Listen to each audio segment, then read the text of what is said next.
2 หยอกทองสุดท้าย น้องนิงนะจ๊ะน้องนิงโอเค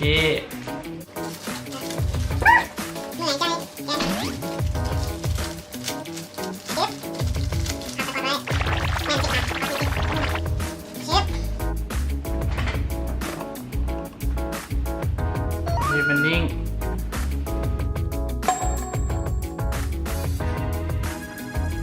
อะไรวะเปี่ยมเหรอเปี่ยมล้น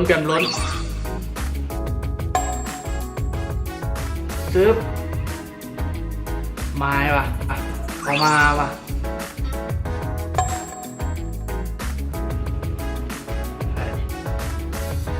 เมต